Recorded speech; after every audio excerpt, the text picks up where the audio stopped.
suggest that you can't just directly tell them the truth about themselves. Got to do both, subliminally and directly. You have to do it subliminally, and so you plan, you purposely plan. How do you think? For example, the Jewish groups that control the diamond market. And the television and the radio. Well, they control the diamond market. Let's just focus there. They control the diamond market in certain areas of the diamond market. The beers. There's lots of other people that have money in this world. Yep. They see diamonds. They like to. So why is it that other groups haven't kicked them out of it?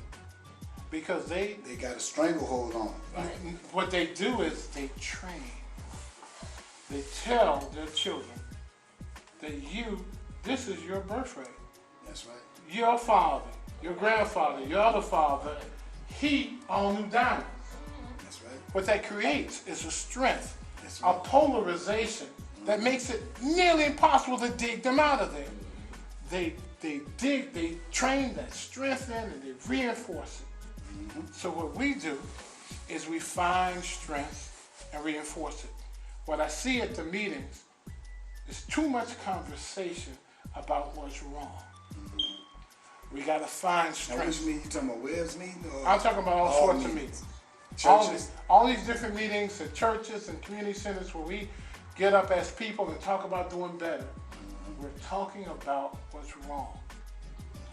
Now, if we can just pick 5% wrong, 95% we should talk about solutions. Right. And that's right. If we can just pick something simple we can do, like you were just saying, and just stick to that in their hearts. This is a feeling universe, not a thinking universe. Yeah, and once you bring them, you got to get their hearts. Yes.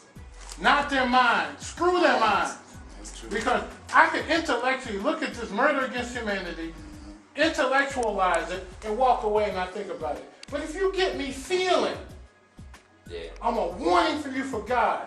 If I feel that, I'm going to act. That's true. But the only thing comes from the heart first. From the heart first. Yep.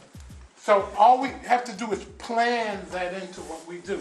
That's kind of like religion. It's exactly like religion. And why was religion created?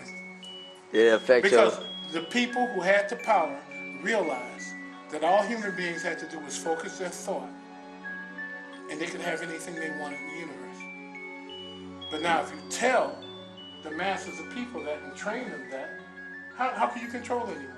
How could you have a world government to control the government if most of the people knew that they could have what they wanted by thinking properly? You know what somebody told me? So you make a religion, Somebody told me. and you tell them lies. They believe the lies, and their own power holds them prisoner. But check this out. and the feeling override they thinking. Teach people that everything that happened to you is thought. Everything, all your money you ain't got, all the problems you're having is your fault.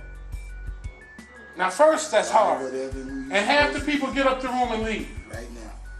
Oh yeah, because they can't deal with it. Now the half that stays, you say, hey, I got some damn good news for you. Your thought can do that. Thought can do the opposite. Right. Drugs, gangs. What's your concept? How do we stop the killing? Can we stop the killing? Of course Will the you killing can. stop? What do we need Of to course you can. See, the basic problem is how people think of themselves. Okay. If a world is little machines, and people are nothing but little machines, and there is no God, and there is no universe, and you're just physical, and when you die, it's all gone. Then what does it matter? Turn into something else. What does it matter? See, when you believe concepts like that tell you that the world is dark, I would tell the youth that you're magnificent beings, that you're not the bodies you're in. Because if I can't get you to understand that, I can't stop you from killing someone else. You didn't kill him because of what he said to you. Now what if they walk out after this class over and be outside laughing, saying that man crazy as hell? That's right. I know some of where that That's fine. derived from. One thing I used to do with drug dealers, one of my favorite things to do with a drug dealer is get the drug dealer to teach a child. Any drug dealer that's dumb enough to leave his drug trade and come teach a child is no longer going to be a drug dealer. I don't care how hard he is. I don't care how determined he is to sell drugs, because your heart can't serve two masters. And if he starts to enjoy teaching children, he starts to like it. He starts to like the attention he gets and the approval he gets from those children. He can't go back out in the corner and sell drugs anymore. And the cool thing about knowing that is that you ain't got to tell him not to sell drugs. All you have to do is say, brother, wouldn't you like a laptop? Brother, wouldn't you like this electronic device, a portable DVD player?